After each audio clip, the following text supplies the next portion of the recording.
warahmatullahi wabarakatuh. Waalaikumsalam warahmatullahi wabarakatuh.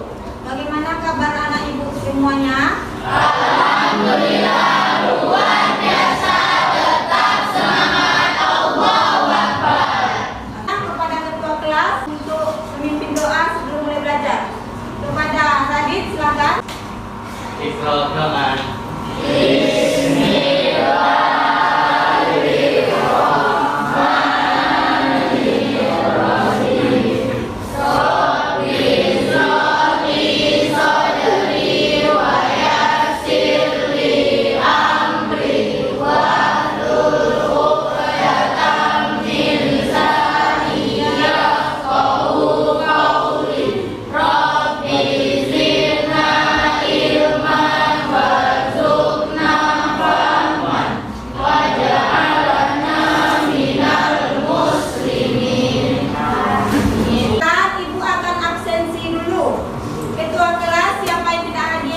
Obe sama Dido, Bu.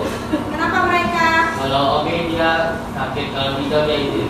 Sebelum belajar, coba lihat sekelilingnya anak ibu, apakah ada sampah berserakan? Nah, coba lihat pakaiannya, apakah udah rapi apa belum? Oke, berarti udah rapi semuanya ya.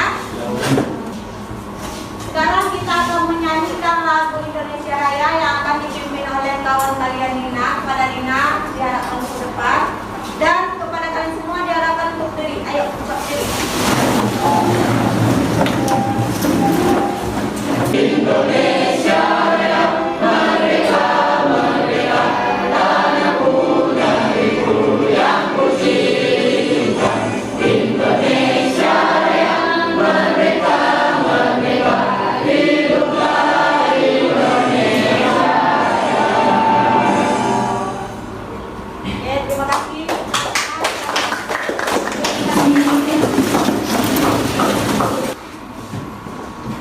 Sekarang kita akan melakukan ice breaking dulu ya. Nah, ice breakingnya berupa permainan. Ibu mau ada permainan sama kalian. Permainannya adalah nanti ibu akan letakkan permen di atas meja. Perut, pipi, rambut, hidung lagi, permen. Oke, sekarang semangat lagi ya. Jalannya Semangat lagi. Kita ulang lagi.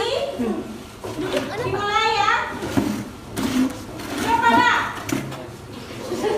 Kepalanya. Bahu. Siku kiri. Kiri. Dagu. Pinggang. Permen.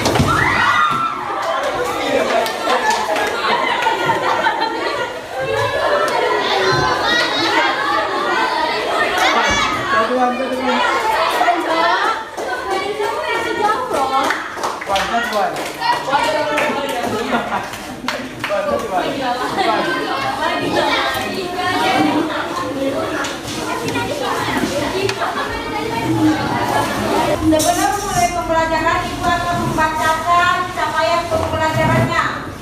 Di mana capaian pembelajaran peserta didik memiliki pemahaman yang komprehensif tentang ketentuan peradilan dalam Islam serta implementasinya dalam konteks kehidupan bermasyarakat yang majemuk, berbangsa dan bernegara, disertai analisa dalil dan istidlal yang komprehensif dengan maqasid syariah sehingga penerapannya tetap dapat menjaga karakter. Selanjutnya tujuan pembelajarannya yaitu memahami peradilan secara komprehensif dengan maqasid syariah disertai dalil dan istidlalnya agar tumbuh jiwa adil dan tumbuh karakter rahmat takdir alaminya. Yang mana nanti di sini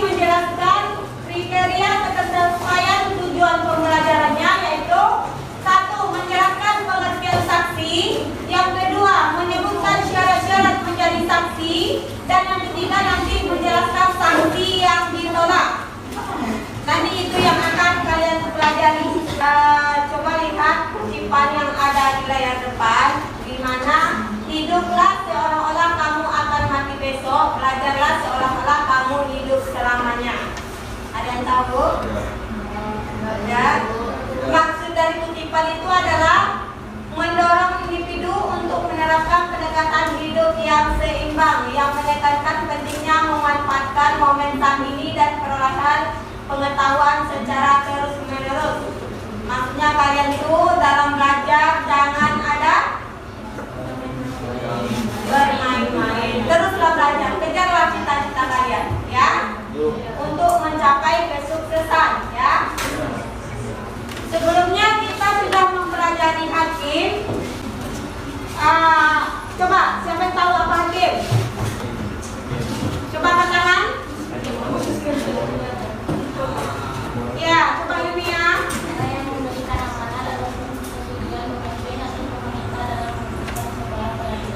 Ya, orang yang memberikan amanat untuk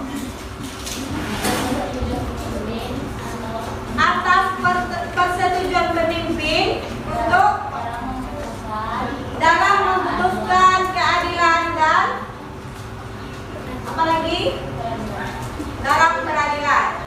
Oke. Kemudian ada lagi tentang syarat-syarat beragama Islam, laki-laki yang dewasa, apalagi sehat jasmani dan rohani, merdeka, lagi berlaku adil, memiliki pengetahuan yang luas, kemudian apa lagi? Memahami bahasa Arab. Jadi sekarang kita masuk ke materi yang selanjutnya yang berhubungan masih dengan peradilan Islam, yaitu di dalam pengadilan itu ada hakim, ada apa lagi? Saksi. Kemudian ada juga nanti penggugat, tergugat. Dan kita pelajari sekarang adalah tentang saksi. Tentang saksi. Memulai materi, Ibu akan memberikan kalian tugas, yaitu mengerjakan pretest yang ada pada Google Form, yang mana Ibu akan mengirimkan ke grup WA kalian, ya. Itu nanti isi semuanya, paham? Oke, nah.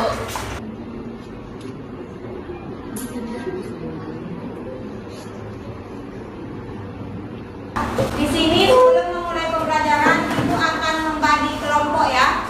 Di mana kelompok nanti Ibu buat 3 kelompok dengan tugas yang berbeda-beda. Dan sekarang Ibu minta bagi kelompok dulu, ya. Suatu proses peradilan tidak dapat terlepas dari peran saksi. Dalam peradilan, saksi harus memberi keterangan yang berkaitan dengan perkara. Pengertian saksi ilmu bahasa adalah saksi berasal dari kata al-syahadah yang memiliki arti orang yang melihat atau mengetahui. Saksi dihadirkan dalam proses persidangan untuk memberikan keterangan atau kesaksian berdasarkan pengetahuannya terkait peristiwa yang terjadi. Saksi biasanya disumpah terlebih dahulu sebelum memberi kesaksiannya. Kesaksian harus adil dan jujur. Selanjutnya di sini ada syarat-syarat saksi: beragama Islam, baik dan berakal sehat, kemudian ada merdeka, bukan Buddha, yang terakhir adalah adil serta bijaksana. Selanjutnya jenis-jenis kesaksiannya. Yang pertama, kesaksian yang hanya diterima dari 2 orang laki-laki. Yang kedua, kesaksian yang bisa diterima dari 2 orang laki-laki atau seorang laki-laki dengan 2 orang wanita, atau bisa juga seorang saksi dan sumpah orang yang menduduk. Yang ketiganya, kesaksian bisa diterima dari 2 orang laki-laki atau seorang laki-laki dan 2 orang wanita atau 4 orang wanita. Selanjutnya, kesaksian yang tidak bisa menerima kurang dari 4, itu bersaksian zina, ya. Tidak boleh kurang dari 4, dia harus lebih. Di sini nanti saksi yang tertolak itu ada beberapa, yaitu 5, ya. Saksi yang tidak adil dan orang yang pasif mempunyai kebiasaan buruk dengan maksiat dan dosa-dosanya. Kemudian yang kedua, saksi yang menumpang di rumah terdakwa. Yang ketiga,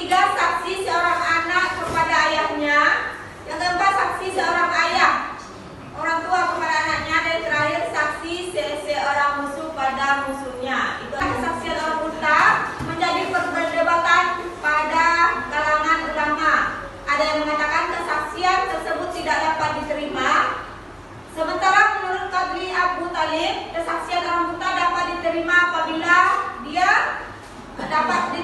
apabila dia mendengar dari sumber mengenai nasab, kematian ataupun hak kepemilikan. Dan itulah materi kita kali ini. Bagi anak ibu ada yang tidak mengerti? Ngerti, Bu. Ngerti? Berarti semuanya udah paham ya? Paham. Alhamdulillah kalian sudah paham semuanya. Tugas dari kelompok 1 yaitu nanti akan membuat peta konsep, yang mana kelompoknya disebut dengan kelompok visual. Kelompok 2 nanti menceritakan tentang saksi, ya, untuk kelompok 2. Yang nama kelompoknya disebut dengan auditori, dan kelompok 3 nanti membuat video pembelajaran, ya, kelompok kinestetik. Kepada anak ibu semuanya, silakan untuk membuat tugasnya sekarang juga.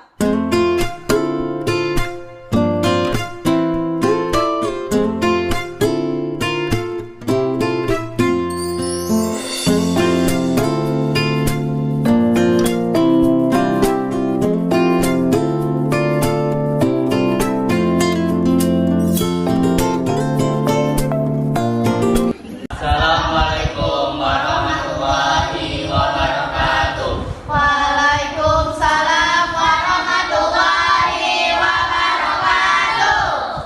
Baik, kami dari kelompok visual ingin menjelaskan tentang saksi. Saksi terdiri dari beberapa poin, yaitu pengertian saksi, syarat-syarat saksi, saksi yang ditolak, dan kesaksian orang buta. Pengertian saksi yaitu saksi adalah orang yang diperlukan pengadilan untuk memberikan keterangan yang berkaitan dengan suatu perkara. Sedangkan syarat saksi ada 5, yaitu Islam, sudah dewasa, balik, ketiga berasa sehat, keempat merdeka, kelima adil. Saya akhiri dengan Assalamualaikum warahmatullahi wabarakatuh. Waalaikumsalam warahmatullahi wabarakatuh. Oke, dari hasil dari kelompok adakah yang mau bertanya? Ya. Apakah sudah paham? Ya. Oke, beri tepuk tangan buat kawan kalian. Syarat untuk saksi yang harus diterima oleh saksi dalam keberatan adalah yang pertama, agama Islam, yang kedua, baris dan sehat, yang ketiga, merdeka atau pekerjaan, yang keempat, adil dan bijaksana. Dan yang ketiga, jenis kesaksian ada 3. Yang pertama, kesaksian yang bisa diterima oleh dua orang laki-laki, yaitu kesaksian dua orang laki-laki untuk memenuhi kewajibannya, yaitu harta. Terus kewenangannya yang sudah Ulang ajarin. ketiga, jenis-jenis kesaksian. Jenis-jenis kesaksian ada 3. Yang pertama, kesaksian yang bisa diterima oleh dua orang laki-laki, yaitu kesaksian dua orang laki untuk memenuhi kebutuhan harta. Kewenangannya dipegang penuh oleh laki-laki. Yang kedua, ada kesaksian yang bisa diterima oleh dua orang laki-laki, seorang laki-laki dan 2 orang wanita, atau saksi, dan juga ada sumpah orang yang menuduh. Dan yang ketiga, ada kesaksian yang bisa diterima oleh 2 orang laki, seorang laki, 2 orang wanita, atau 4. Untuk kelompok 2, kelompok auditori, adakah yang mau menanggapi? Tidak. Sudah mengerti?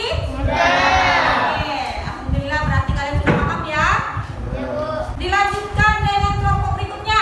Apakah kelompok kinestetik sudah siap? Sudah, Bu. Oke, dan silakan. Assalamualaikum warahmatullahi wabarakatuh. Waalaikumsalam warahmatullahi wabarakatuh. Sidang Pengadilan Negeri Kota Dumai memeriksa dan mengadili perkara-perkara pidana korupsi pada tingkat pertama dengan acara pemeriksaan biasa dengan nomor perkara 438 atau 0.1.14 atau FT atau 03 atau 2008 dengan terdakwa Muhammad Hazik pada hari ini 21 Desember 2023 dibuka dan dinyatakan terbuka untuk umum. Saksi pertama, Saudara Obey Zaki Hanif, silakan masuk ke ruangan sidang. Apakah saudara sehat hari ini dan siap mengikuti persidangan hari ini? Hari ini alhamdulillah saya sehat yang mulia dan siap mengikuti persidangan hari ini. Benar Anda bernama OB, umur 20 tahun, pekerjaan sebagai karyawan tata usaha? Iya, benar yang mulia. Apakah saudara kenal dengan terdakwa sebelumnya? Ada hubungan darah dengan saudara dengan tersangka? Iya, saya mengenal Yang Mulia, dan saya tidak ada hubungan darah dengan terdakwa. Baiklah, para saksi sebagai dengan pasal 160 ayat 3 KUHP, sebelum diminta keterangannya, saudara akan disumpah dulu dengan enggan agama masing-masing. Saudara saksi siap? Siap Yang Mulia. Saya berjanji sebagai saksi akan memberikan keterangan yang benar, tidak lain dari yang sebenarnya. Semoga Tuhan menolong saya. Saya berjanji sebagai saksi akan memberikan keterangan yang benar, tidak lain dari yang sebenarnya. Semoga Tuhan menolong saya. Saya menerima perintah mencairkan uang di surat perjanjian kerjasama antara MAN 1 Dumai dan SMK Negeri 2 Kota Dumai tentang pembangunan sekolah tanggal 31 Oktober. Penuntut umum, apakah masih ada pertanyaan saudara penasihat hukum? Saudara terdakwa, apakah keterangan dari saksi tadi sudah jelas? Saya rasa cukup Yang Mulia kedua.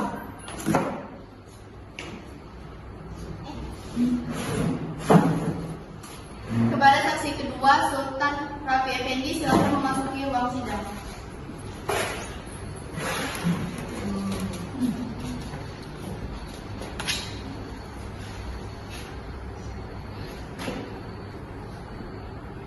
Apakah saudara sehat hari ini dan siap mengikuti persidangan? Ini soal tes mandiri ya yang akan kami kerjakan. Tunggu waktu 10 menit.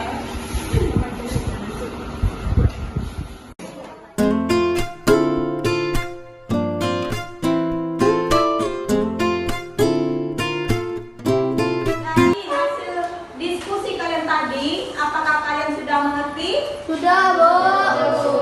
Kalian sudah paham? Sudah, Bu. Adakah yang sulit bagi kalian tentang saksi? Tidak, Bu.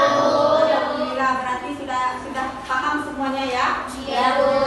Untuk materi berikutnya, kita nantinya akan membahas tentang siapa yang menuntut, siapa yang dituntut ya. Yang disebut dengan penggugat dan tergugat. Demikianlah kegiatan kita kali ini dengan membaca hamdalah. Alhamdulillahirabbil alamin. Wabillahi taufiq wal hidayah. Assalamualaikum warahmatullahi wabarakatuh.